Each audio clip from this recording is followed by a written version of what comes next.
It's great to see everybody here.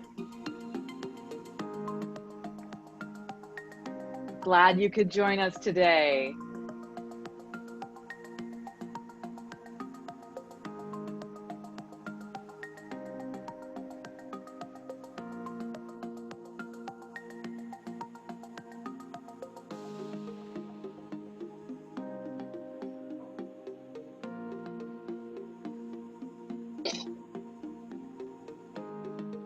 All right, everyone. Thank you for being here today. My name is Lisa Ann Pinkerton. I'm the founder and chairwoman of Women in Cleantech and Sustainability, and I'm going to be your moderator today.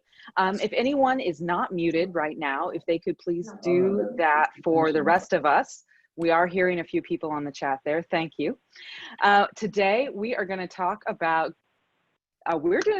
careers in the clean tech and sustainability industry for both job seekers and employers. I'm really excited for today's event because a lot of times organizations will do events just around the job seekers, and they sort of leave the job providers kind of out of the equation. And really, it's important for both parties to really understand how to best navigate the industry, and especially this time during an economic downturn. You have a pandemic going on that adds additional complexity. So we are here to talk about all those great things. Next slide, please. So here's our quick agenda for you. I did the introduction, we've arrived. We're gonna go through some very quick Zoom etiquette and a little bit of housekeeping for you. And then we will get right into our fireside chat with Paige Carratturo of Enertech Search Partners and Cipactil Partners. Then we will go into a breakout session. So we're doing things a little bit different than we typically do with our breakout sessions. If you've been on any of our virtual happy hours, the first breakout session is going to be specifically for job seekers. And you're going to go into a session and you can network with each other. You can talk to each other about some of the challenges that you've been having in the space, share tips and tricks if you'd like. And then in the main room, we will be sorry about that, technical difficulty. We'll handle it on the back end. While that breakout session is going on for the job seekers, job providers will stay in the main room with myself and Paige, and we'll answer any questions you might have specifically around providing jobs and hiring talent in this industry during this time. And then after 10 minutes, we'll switch. The job seekers will come into the main room, and we'll have a session with Paige, and all the job providers can go out and network with each other in the breakout session. Sound good? And then we'll all come back and reconvene, share between the two breakout sessions, we'll share and then wrap things up. Next slide, please. So if you're unfamiliar with Women in Clean Tech and Sustainability, this is our shameless plug slide. We provide an influential network of professionals in this space for all genders and all cultures. We're very inclusive here. And we have, when there isn't a pandemic going on, we like to have monthly events in person. Right now we're doing all virtual, so that has launched us into the international realm, which we're very excited about. We have an annual mentorship program that's very popular. We also do a big TED style conference every year with Google. That's going to be virtual, broken up into four episodes, if you will, a series. And we also have a pitch competition. We do some entrepreneurial work. We do executive leadership mentoring. So we have a lot going on, and we're very excited for you to join our community in any way you would like so that we can support you in your world. Next slide, please.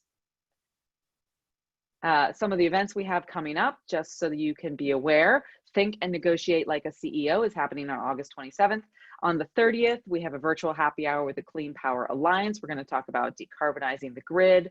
And on the 24th, we have a panel sponsored by EDF called Ensuring a Sustainable Autonomous Future, because it's sort of kind of a given that people think, they assume that AVs will be electric, but honestly, that's not a given. A lot of the AVs around are hybrids right now. So we need to make sure that these are fully decarbonized vehicles. So please check out our website, follow us on social media, and join our newsletter so that you can get the latest information on the events that we're having here at WCS. Next slide. Some Zoom etiquette. Remember to mute and unmute yourself appropriately. And also share your video when you can. We'd love to see your lovely faces, and it helps us to remember each other, you know, long term. Also, we are all about networking here at WCS. So please use the chat feature here to share your LinkedIn profile, tell us a little bit about yourself, and encourage people to connect with you on LinkedIn. So then you can continue to have that networking experience after the event is over. Remember, networking is more about you initiating a conversation and following up with people and less about them finding you. So the more you take that initiative, the more effective these kind of networking opportunities are going to be for you. Also, friendly reminder, we're all here to be respectful and assume the best intentions with people. Be a present and active listener. Go ahead and close all those programs on your computer that might give you a notification or ding you while we're having our event. And also try to leave your judgment at the door. All right, next slide. I promise we are almost done with the housekeeping. If you haven't already noticed, we have a new virtual membership program here. So this is open to people anywhere around the world. And we would love for you to join us as a member. You get a lot of benefits, especially the ability to join these types of events for free and get job listings, notified of those as soon as we get them coming through on our jobs board, and a lot of other great benefits. So please go to our website and check that information out. And if you become a member today, we will refund you the cost of this event for you. So an added incentive to join up with WCS today if you are so inclined. All right, next slide. All right, so now let's get to why everybody's here. We're here to talk with Paige Carratturo, and she is the founder and CEO of Enertech Search Partners. She's got a 15-year career in the clean tech industry, and then over a decade beyond that, just related to talent acquisition. And she founded Enertech in 2008. It's a boutique talent acquisition firm which partners with companies that are committed to having a meaningful impact on the significant issues that face our world. Also, she is a partner at the newly launched Cipactil Partners. It's focused on enabling seed to Series B, disrupting companies across energy, infrastructure, and mobility to provide strategic advisory services focused on capital, impact, and talent. So, Paige Carratturo, welcome to the world of WCS. I appreciate it. This is my first webinar, so thank you very much for having me, and I'm really excited to chat. Awesome. So yeah, we can remove the slides and we'll just get right into our questions here. So I want to start out with some background. So sort of as a level, make a level playing field for everybody who's on the call. What are you and I'll just remind everyone to please mute themselves during this call so that we can keep the attention on the event at hand. Thank you. So Paige, what are you seeing currently in this hiring market? Is there an oversupply of candidates or a shortage? Well, that's a sort of a complicated answer. And, you know, if we sort of back up and just talk about the market in general, you know, there's been a lot of discussion about like what is sort of the outlook post-COVID for both clean tech and sort of climate tech, which is a buzzword in the space now. And of course, the current political process is going to potentially have a big impact on that. But in this, you know, sort of just in general, from March to May, there was a pause, right? Companies, large companies, small companies were holding their breath. Nobody really understood what this was going to be, how long it was going to be here, how it might affect things. There were a lot of, you know, sort of political processes at hand that, you know, were going to affect how the economy reacted. But really, most companies at this point have adjusted to the new normal. There was just a survey, or it was a report put out actually by Hyperion Executive Search, with a big global search practice that happens to have a clean tech focus. And, you know, in their respondents, it really almost 60% of the companies were expecting to grow and hire in the next 6 months. And that was a combination of both startups and large companies. At the end of the day, it really depends on what the market is. Clean tech and climate tech is really broad. And so I'm happy to sort of dig into some of those individual markets that we feel like, could be more or less affected. Well, so what do you think would be more affected by what's going on right now? What markets? Well, anything that's really consumer facing, related to construction, where there needs to be physical presence. Any companies that are exposed to international supply chains could be really, really challenged, not just in the short term, but a little longer term. There's going to continue to be a lot of consolidation in the market. So probably most folks have seen the news about Sunrun and Vivint. There was already some shedding of talent from the solar market, likely in anticipation of that acquisition. And that's going to continue to complicate things in the short term in that particular market.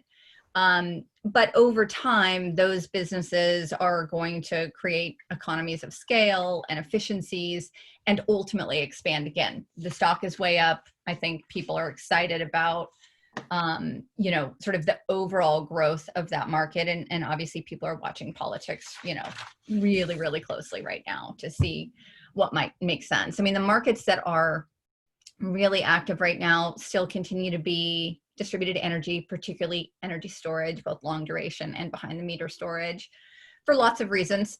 Some of them economic, some of them just, folks wanting to, when you think about dealing with fires in California or other natural disasters that, are obviously related to climate change, people are looking for resiliency. So there, that's one consumer market I think that could potentially stay pretty strong. There are a number of companies around the financing of these things, these products that are allowing folks, even if they're in a short-term situation around a job loss or just, being careful with their money, to allow, financing options that are going to create equity, not just for folks that can afford expensive solar systems potentially, but even, markets that are more economically impacted or more diverse that don't generally have access to renewable energy. So there are a lot of exciting things happening around renewable energy in particular. I would also say cloud computing,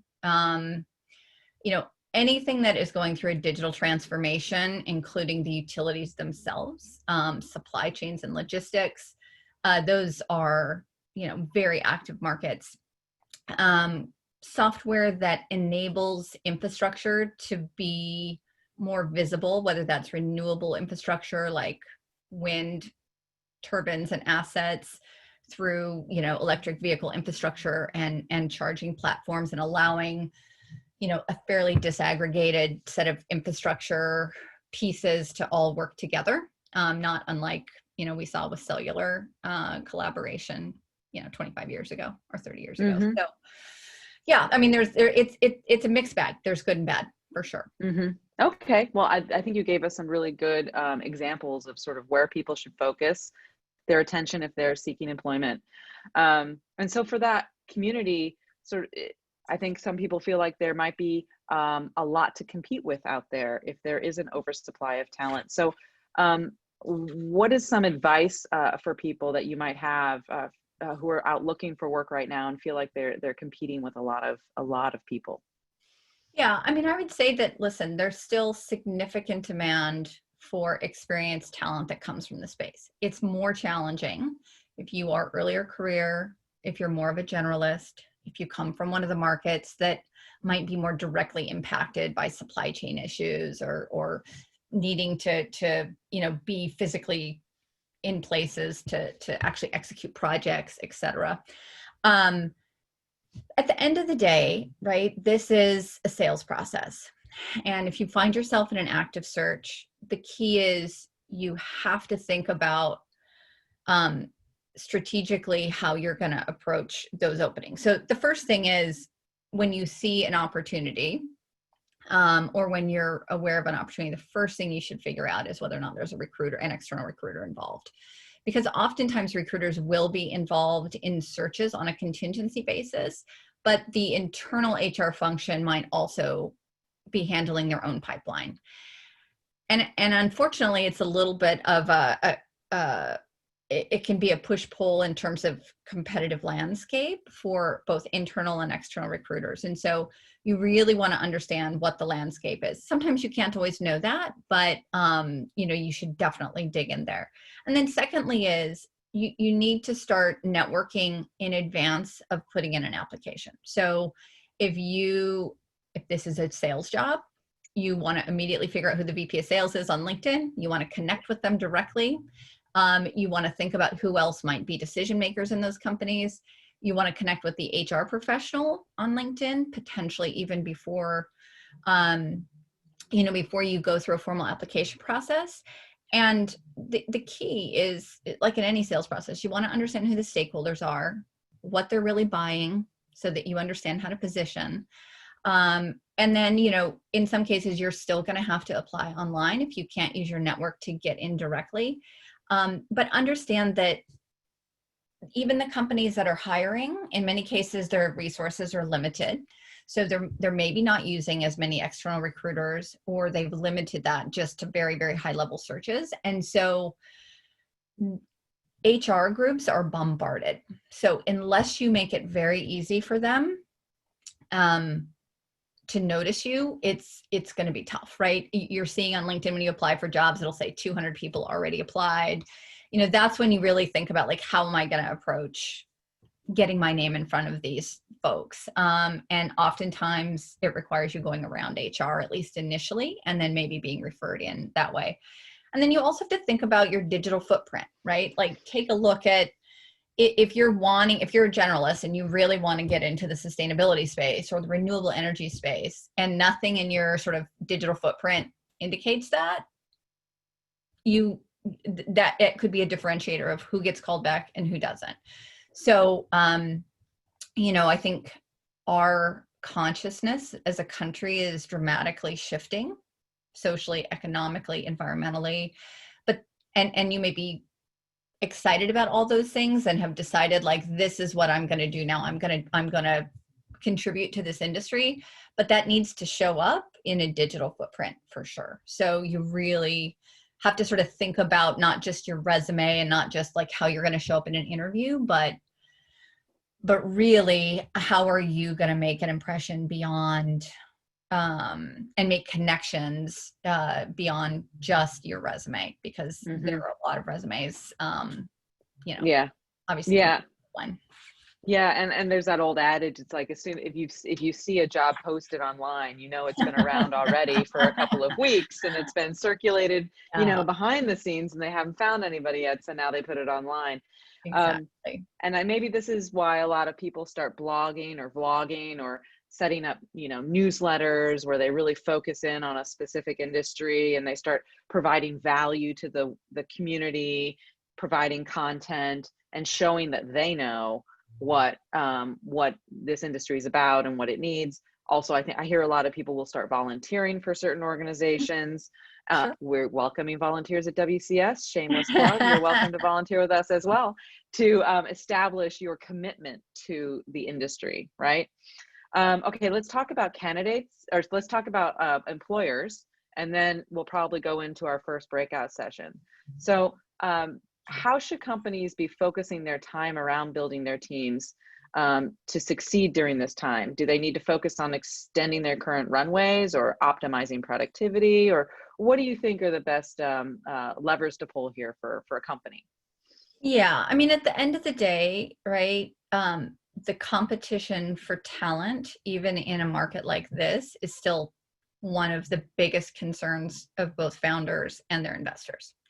So the key here is not, even if you're in a planning phase, right, and you're trying to decide, okay, wow, we just raised our A, maybe it's going to take us longer to raise our next round. We need to sort of take a pause, and we want to conserve our cash, and we don't want to burn too much. But that's a double-edged sword, as you know. So I think the key is, even if you take a pause on active hiring, you need to continue the function of recruiting, which is pipelining and engaging what you think your audience is going to be, and sort of a bigger conversation. But what I'm hearing from the investors that we work most closely with is they're doubling down on leadership talent. So,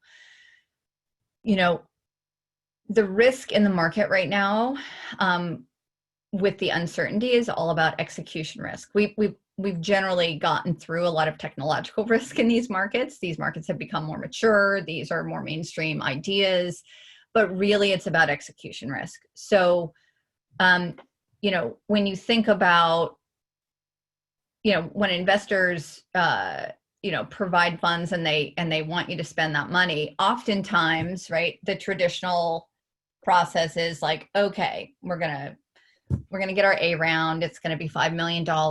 We're going to hire a few people we know. We're going to bootstrap. We're going to get our first customers.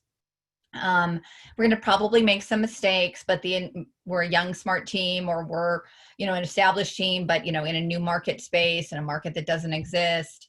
And we're going to raise our next round. And that's really when most of the time the investors come in and really shore up the executive team. They start to think about scale. They start to think about global markets, et cetera. That is happening significantly earlier. Almost every investor that we're talking to is completely assessing their portfolio around, what does the team currently look like? Where are the gaps? How do we take advantage of some really great talent on the market that might not otherwise be on the market? And where should we invest? And we should probably front load that investment versus hiring 3 salespeople or 4 salespeople.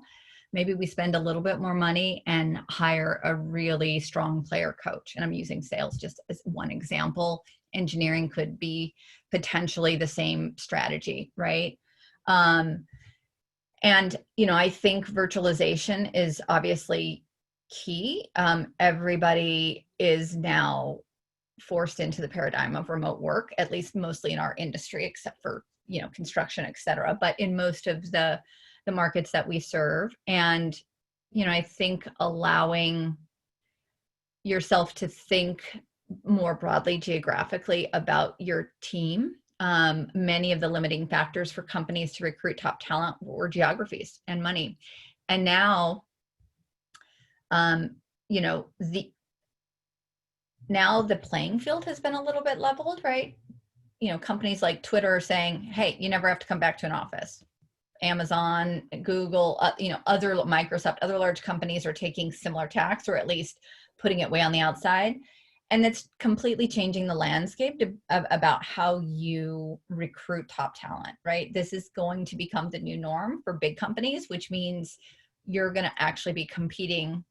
Early stage companies are also going to be competing with really large companies for technical talent, et cetera. People are becoming more comfortable with this. And the idea that, startups or early stage companies, everybody has to be in the same room.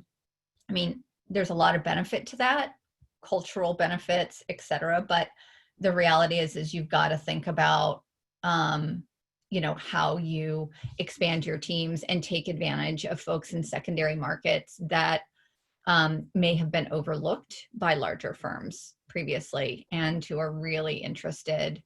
North Carolina is a great example that really has gotten hit hard with COVID in terms of like how it's affecting their clean tech market. And that's mostly because it's very focused around residential solar. But there's some fantastic talent that could be really applicable in other markets that will eventually be absorbed. But I think, there is a lot of great talent on the market right now. And it's just a function of, not stopping the process of building a pipeline and building an employee brand. Even if you're a small company, it is going to become more and more competitive for talent in the long term. That's not going to change. Mm-hmm. Yeah, and so when we think about the recruiting aspect of this industry, how does recruiting support both people looking for jobs and the companies who are hiring? Like, how can a candidate leverage the recruiter relationships now and then for their career long term? Yeah, finding a great recruiter is like, finding a great real estate agent. I mean, the problem is there's a lot of bad ones. And there's a lot of turnover, quite honestly, in the market, right? So there's a lot of generalists. the key is, there's sort of tactical relationship with a recruiter, right? When you're in an active search and you need to navigate and figure out what opportunities are available, you need to identify who are the specialized recruiters or what recruiting companies have job postings right in the space. And you need to get in front of those folks. No question about that. But when you think about a longer term partner for somebody who's going to, stay with you throughout different phases of your career, there are not a lot of folks out there that have been in the game for a while, that have stayed in the business, that are very, very specialized and understand and have the right connections. I mean, just like you said, Lisa Ann, the best deals in the market are those off-market deals, in real estate, right? Like everybody wants to find the house that hasn't already been listed. And quite honestly, those are the opportunities recruiters want to find, because they don't want to, they don't want to they don't want to be competing with internal HR when, there's 3 other recruiters out there hustling the same search. I think ultimately you need to be able to create a networking situation with a professional that understands the space intimately, but it's a two-way road, right? You have to be able to provide value to that recruiter as well.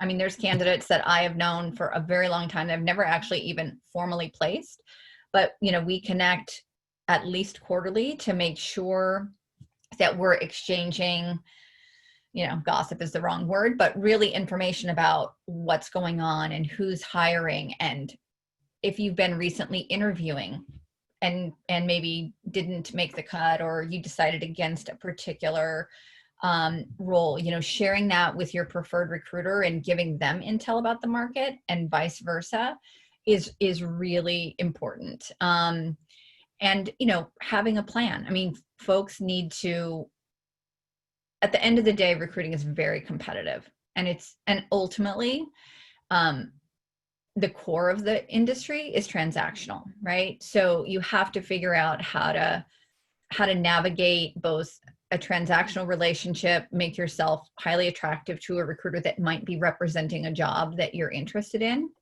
And then also think about longer term strategy of networking with, recruiters that are very, very specialized in the space, either in the sites, if you want to work for a startup, you got to focus on recruiters that understand that market, right? If you want to be in renewable energy, you got to focus on recruiters that specialize in that space, and look for folks that have been in business for a while.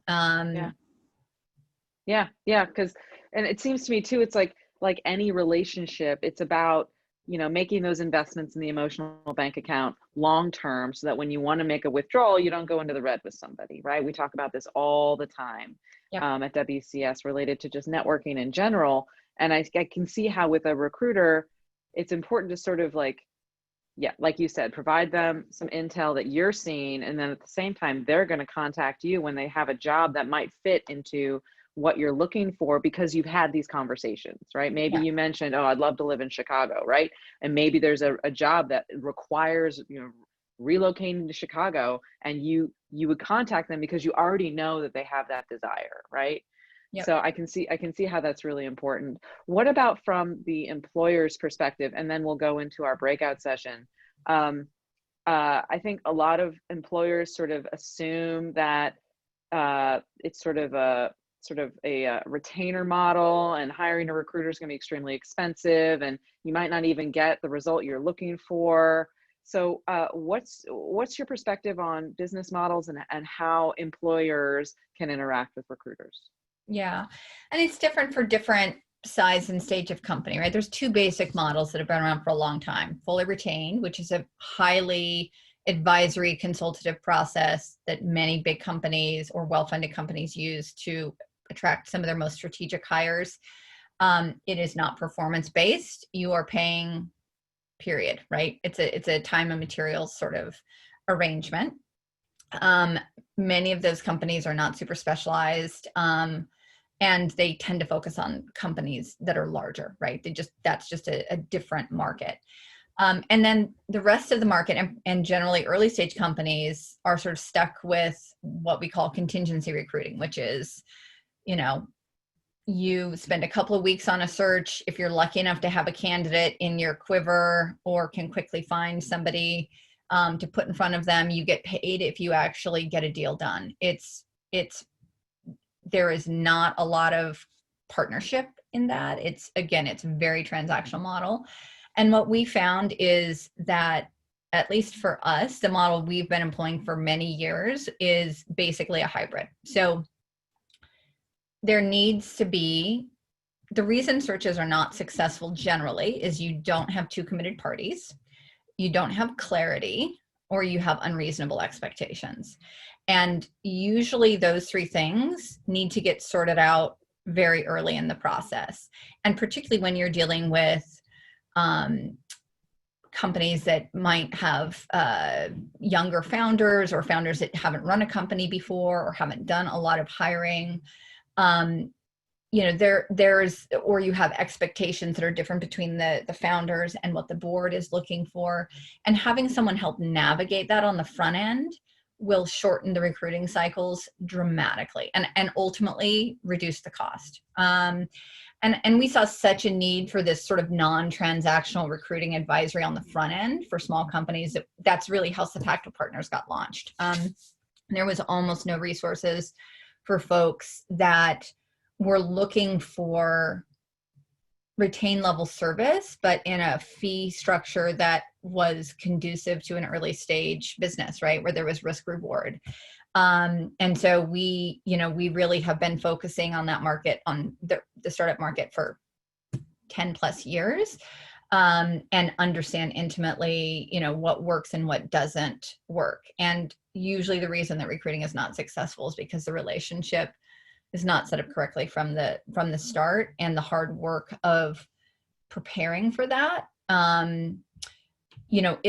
isn't usually, people don't go through that process, particularly in an early stage company. And being able to decouple the advisory work from the actual transactional search work is super important. And in some cases, we do a lot of consulting for companies that they're not going to be ready to hire for 6 months, but they're trying to raise money, or they're trying to restructure to create more runway, or they're thinking about the market differently now that COVID's here, and work with a lot of investors on their portfolios around, like, how should we be thinking about this? And then, they have a plan or a SWOT analysis that they could take out to RFP to any recruiter that they wanted.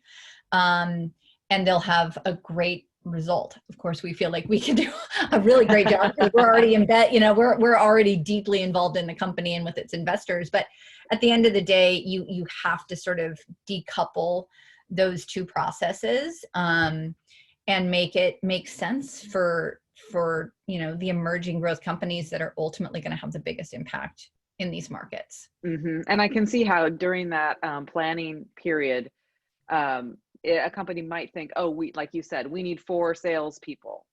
But really, do you, or are you going to be more successful with a higher level VP that can really, implement some sales campaigns more effectively, right? But if you just jump in, just like, let's just hire 4 people, you haven't done that planning work.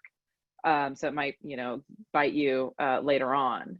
So yeah, I think again, that's the thing about a great recruiter that understands whatever stage your business is, whether it's later stage and it's scaling, or whether it's really early stage. We've seen the movie hundreds of times. We understand what the mistakes that continuously sort of get made in hiring, and some of them are a natural process, right? Startups need to go through that to create their own DNA, et cetera. But I think in the market that exists today, both in terms of the urgency of climate change and just the uncertainty, you sort of can't afford to get this wrong. Particularly if you've been lucky enough to raise money in the last 6 months, you can't get it wrong, and you need to have the right partner. And the investors are obviously feeling the same way. So, there are a lot of uncertainties in the space, and I think we're not going to have all the clear answers. Yeah. But planning, I think we feel like there's a ton of pent-up demand, and come September, and certainly post-election, there's going to be a huge rush for talent. And so folks need to be prepared and do their planning in advance, even if they're not ready to execute a search. And that's Mm-hmm. sort of a really key piece. It's so, so important to understand candidate psychology, who's going to be attracted. I mean, it doesn't ultimately, right? Recruiters can get fantastic candidates to the table. Like that's what their job is, but getting candidates that are deliverable and the right DNA match and with their head in the right place and not necessarily in competition with 6 other offers. You just don't know that without an outside advisor. Yeah. Yeah. And so, yeah, I like what you said about there's a lot of risk. I mean, you can't avoid that risk, but you can make sure you've got the best minds on your team to help you work through those puzzles, right? Yeah. Okay, so we are at the moment where it's time for us to go to our first breakout room. So Monica, are you ready to teleport some of us over there? I sure am. Is everyone ready? I think we are. Righty. Here we Okay, go. job seekers, we'll see you later. Job providers, you'll stay with us here in the main room. And now is the time for us to do a Q&A. So if there's anybody that has some questions, please feel free to put them here in the chat, or you are also welcome to just raise your hand and say, hey, I have a question for Paige, and we can keep this rather informal. I also have many, many more questions, so I can keep asking Paige questions if you like. Does anybody right now have a question for her? Okie dokie. So here we go. So related to, I was going to say, Lisa, and I have actually a couple of prompts that might be helpful. Okay. You know, I would say there's a couple of questions that come to mind. I mean, I would be super curious to hear from folks about what they are most concerned about as they look as job creators, right? As they look forward to the next, say, quarter, particularly as we get through summer and get into fourth quarter. You know, what's their biggest challenge or risk around talent, whether it's losing talent because they need to make cuts, or whether it's, you know, how do we attract the right talent? How do we afford the right talent? Etc. Okay, does anyone have insights that they want to share with Paige?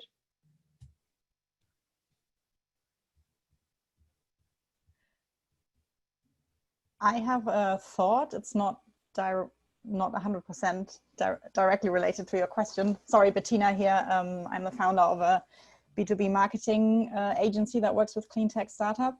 Yeah. I'm a one-woman business at this stage. I'm probably still a few months or years away from my first hire, depending on how it goes. So apologies, I don't want to take up any time or space from people who are actually hiring, but I think given the current climate here, a question that's certainly on my mind is, you know, diversity, equity and inclusion, and how that should impact your hiring strategy. And I think we in this industry are aware of the lack of diversity. So how can we, with our hiring strategies or recruiting strategies, make sure that we increase that diversity? I know, sorry, it's not directly related to it, but that's certainly the most pressing question on my mind. Yeah. I'm not hiring at the moment. Sure. No, and I think, you know, this question comes up a lot, right? People that are asking us to provide a proposal for services and what's our strategy around all of those issues. And at the end of the day, a recruiter can't solve that problem for any of these companies. So the real challenge is it's a DNA issue from the inception of companies. Right? So it has to do with who their investors are, what's important to those investors, what the makeup of those investors look like, what does the original founding team look like?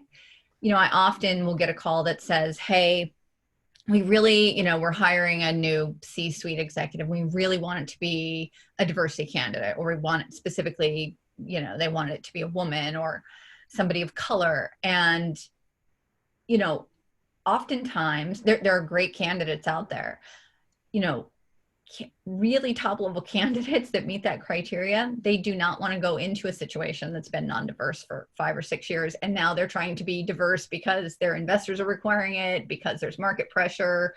And so you really have to think about this. And Bettina, this is, you know, a great comment for you as you build your business. You have to think about that from the very beginning. Nobody wants to be the first woman. I mean, some people will do that and take that chance, but, you know, oftentimes, you know, folks that have a website with, you know, 6 white men as the team, and then, you know, are prompting their recruiters, whether they're internal or external, to, you know, sort of all of a sudden, you know, snap their finger and create a diverse team. It just does not happen that way. And I think we have to implore the people that control the money, which are the investors, to require this as part of them funding, even at the beginning, right? So if they're particularly in the sort of seed and Series A level of investors, they really, and there's been some movement there. I mean, I work with a lot of those folks in order to make that part of the criteria for even considering an investment, that there has to be diversity initially in the DNA of the sort of thinking and formation and culture. Mm-hmm. It can't be, it can be. Large companies do have programs around that, and they've been very successful, but, you know, smaller companies just don't have the resources to create huge, you know, college recruiting plans. And, you know, it just, unfortunately, they have to deal with the reality of the talent that's in the market. Now, my team has been all women really since the early days. It wasn't really, you know, part of the plan. It just, I happen to like working with really smart women. And I surrounded myself with really bright women, and that's who helped me build the company. And so by default, you know, in the early days in our market, there weren't a lot of female recruiters in sort of broadly energy, which is sort of where I started. That was my original DNA, was sort of the, you know, sort of the energy transition around, you know, sort of smart grid, what we sort of used to call smart grid. And so, you know, I was in a really lucky position, and I ended up actually building a huge network of great female candidates, because there just weren't a lot of recruiters that looked like me. And so I got them, I understood what their challenges were, what kinds of work they were looking for. And I think, you know, that you do have to think about the recruiter that you're hiring. If you end up using an outside firm, I think there's a lot of folks talking about diversity, but not a lot of folks that have been practicing diversity for a long time. So it's a really tricky challenge. And it, you know, it's not, there's not an easy answer there, to be honest. Yeah. And Paige, do you have clients that come to you and say, we want a woman for this position? Sure. Or, you know, we want, and then sort of, do you just sort of limit the search to only women, or do you also show other candidates as well? Or how do you manage that? No, I mean, you have to run a process, right? Particularly because there is a limited, what you have to be able to do is tell a story that will attract women, right? We all have the same, recruiters have sort of the same tools around how do you access candidates, right? That playing field is super leveled. The real issue is, how do you create a compelling story about why a woman would want to join that team, why a successful person would ultimately want to join that executive team. And that really does take, again, that really comes down to the preparation of the search and getting those messages right, and really having those hard conversations with the customer up front, which is the same thing that, you know, chief people officers would do in bigger companies. You know, we sort of act like this virtual chief talent officer in many cases for super small companies, because those resources just aren't really available to them, or they have been separated from the recruiting process. So a lot of people set up these paradigms around, here's how we're going to create our diversity inclusion program, and it's very academic. But then when it comes to actually executing and recruiting, the realities of the market can blow that up, right? And so you really have to you have to turn the mirror around to the company, and then, you know, you have to decide as a recruiter, like, is this an opportunity that is attractive to diverse candidates? And am I going to represent this as somebody that's important to? You know, we all have to make hard calls about who we do business with. And, you know, I think everybody has to take a personal position on that and contribute. Mhm. I like what you're saying about, you know, you really need to tell the story so that the opportunity is attractive for the type of person that you are targeting. Exactly. And I think that goes across genders, that goes across cultures, skin Absolutely. types, you know, et cetera, et cetera. Absolutely. We have about 2 minutes left. Does anybody else have a question for Paige or a comment that they'd like to share? I do have one follow-up, Paige. I work for a company of 15 people, and we similarly just made a very academic DEI policy, but we won't be hiring for 6 months. And we want to make our company seem more accessible generally, even if there isn't a role out there. Yes. Like just so that people Yes. generally are interested and want to reach out to us. And we were wondering whether it's better to put that on the company website or on the LinkedIn page, and kind of like where people are looking to kind of get the culture of a company. Yeah. You know what? This is an all of the above strategy. It is really it's a campaign oriented. I mean, you know, and obviously you're 15 people, right? So the resources are limited. So certainly, you know, the company, the website, LinkedIn, those are obvious. Obviously, Twitter, you know, any place that you feel like your audience will be. I mean, I think the key is you got to think about like, where is your audience hanging out? And it depends on, you know, are you likely going to be hiring earlier career people in general versus, you know, sort of later stage or more professional, you know, people that are already sort of 10 years into the profession. But, you know, we're thinking about that now with a number of companies that they know they're going to need to scale in going forward like that. Paige, go ahead and finish your thought. No, that Companies they're know going to scale. that they're going to need to scale in a year. And so it really is about creating an entire marketing campaign. That's really what employer branding is. And big companies use that strategy very successfully.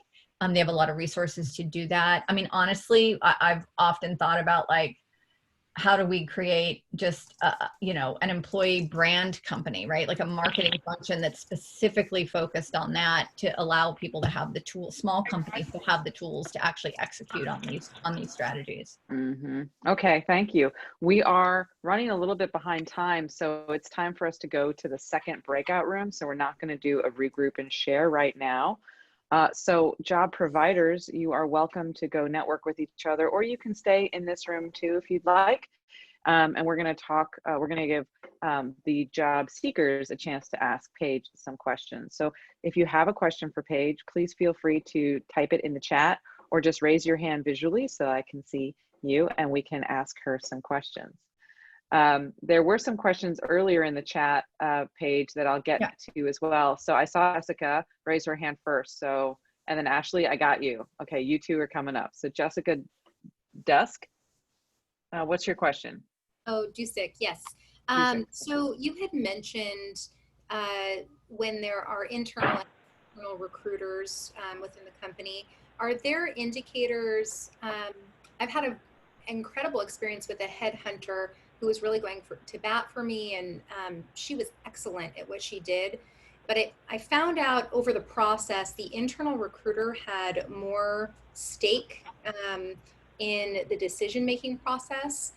So I'm just curious if there are any sort of indicators if a headhunter is reaching out to you or if it's internal, because sometimes it can be, the lines can be a little blurred. They can have a signature, so forth. So yeah. So this is a really important distinction. So there are, you know, truly external recruiters, and then there's contract recruiters, right, that work and have a company email address, but they're really not employees of the company.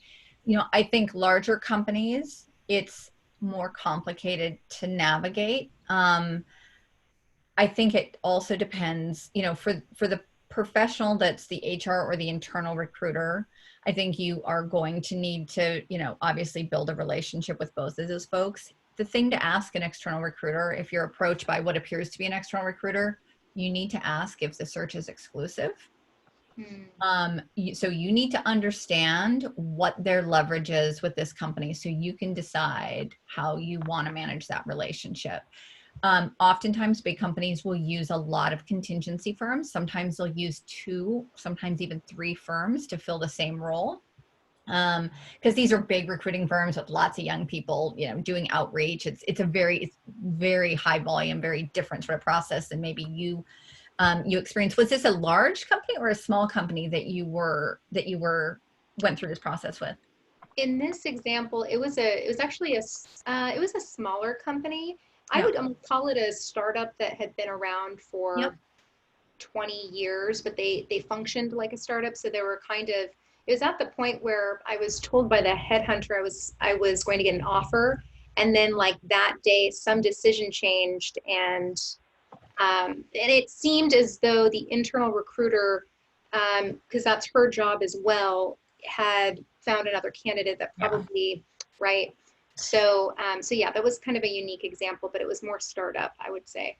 Yeah, and in that case, it could very well be that the company said, hey, we're not going to have to pay a fee externally if we hire this candidate who might have been equal or maybe even slightly less equal than you. I mean, this is a little bit of the conflict of interest in our industry. This is why the model has to change. And, when you're working, we've worked with companies that are what we would call later stage startups, right? Like 200 people with internal recruiting teams. We will not agree to work with a company where where we don't manage the entire pipeline. So even if they have jobs posted and applicants come through, they have to run through our process or we will not work with them, because we've seen this over and over again. That's a good point. Unfortunately right now, there are a lot of recruiters that aren't getting a lot of work, right? Because, things have been on hold, and bigger companies seem to be more in pause than even the earlier stage companies, which is the market we more focus on. And it's a really challenging part of the process. It's incredibly frustrating for candidates. And this goes back, employers, to the employer brand thing. Even if you decide to not, sort of ultimately hire the person, you've gone through a whole process, it's a very small world and it's a very connected market. And, you want people to really say nice things about you and think about you as their career progresses, right? If you end up growing and scaling. And I think many of the smaller companies just don't, quite honestly, don't have the infrastructure to manage an elegant recruiting process. It's not intentional. It just is a function of limited resources. And Paige, I'm going to interrupt you there because I promised Ashley she could ask her question, and then we're going to come up on 1 o'clock. Yeah. Ashley, where did you go? Are you still around? Thank you. I'm still here. Thank you. Very informative and really appreciate everyone's time. I had 2 things. One, I'm in tech sales currently. I've been trying to move over into sustainability. It's been really challenging without anything on my resume. So I understand volunteering is a way in. That's definitely a path I'll pursue. But how else can I convince someone that I can do the job? It's a different product and sector from what I'm doing, but I've transitioned before. And I guess the second part is, someone else had mentioned about projects as part of the interview process. I've done that as well. And I find it challenging with these interview processes, specifically to tech, that there's a lot put on the interviewee, the candidate, without a lot of ownership on the recruiter side, the company side. I've been to the 4th, 5th stage, and then it's like, oh, we've decided to go with a more senior person or go in that direction, start over. Oh, we're pausing it all together because of remote work. So there's no real give and take for the candidates. So I don't know if there's any recognition around that on the recruiter hiring side. We got 5 minutes, Paige. You bet. So as it relates to breaking into the space, what did you have any vertical focus in the software product you were selling previously? In other words, were you selling to manufacturing or what market? Not really, just software sales. So it's not as specific. And that's something I was kind of tackling in my search within clean tech and sustainability. Was it B2B software or B2C software? So it's an account management role. So we would help our partners to then sell to their customers, which we're Got it. So, and I'm happy to talk to you, offline, and take a look at your resume and give you some ideas. It is really challenging for, on the enterprise side, right? A way that people can transition is to say, like, okay, I've been selling finance packages, but I was really focused on manufacturing or industrial markets, right? And then what you have to do is translate, right, that vertical experience and then selling another product. I think in your case, you've already mentioned that, you have transitioned industries before. That's going to be super important part of the conversation. But I think you got to really figure out, how does your channel sales, it sounds like you were more in a channel sales role. Mm-hmm.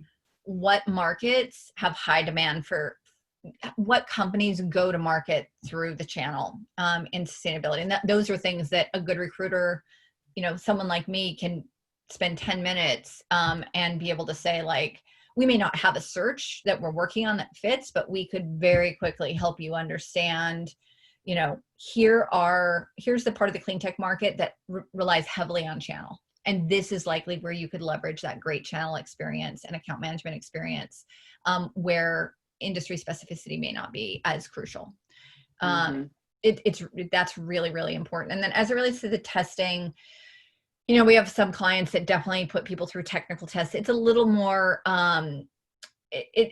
bigger companies tend to go through that process more because they have higher volume. They have way less experienced internal recruiters that aren't really good at assessing DNA. And, I've mixed feelings. I think sometimes you've got to test people technically, right? Software developers, et cetera. I mean, that's pretty standard. Marketing folks generally will provide writing samples, but, it depends on what kind of testing it is. But I do feel like if it's not done correctly and at the right point in the process, it can be very frustrating for candidates. And quite honestly, companies lose a lot of great candidates that just aren't willing, particularly passive candidates, right? If you're in an active search, maybe you're willing to do more. If you're passively looking, it's a real challenge. And I think oftentimes the testing process comes way too early in the process, before candidate and company are really sold on each other and in love with each other. And it's just really, really important to get to that point before any sort of technical assessments happen and people commit to that time. So it is a challenge. I acknowledge it's very frustrating for us as recruiters when that is forced as part of the process. And again, we tend to not choose companies that will do that. Like, we just won't work with those companies because we know it will be a challenge to get things done. Yeah. Thank you, Paige. I put your, I hope you don't mind, I put your LinkedIn profile in the chat. And I know there's some other questions that people have. So feel free to message with Paige on LinkedIn, and also you can go to her website, Enertech. Sorry that we could call. And then you can also communicate with her that way. We are going to wrap up here. I thank you all for joining us. You can find us on social media, and also, our website and newsletter and all that good stuff. So stay connected with us so that you can get the latest and greatest on what's going on. And I wish you all the best of luck. Yeah. And there'll be some additional resources that I'll provide WCS, some of the topics we didn't get to chat about that can be takeaways, and give people some additional resources. So wonderful. Thank you, Paige. So everybody be on the lookout for that. Thank you to our producers, Monica and Caroline and Sarah Fuentes and Johanna. Thank you all for joining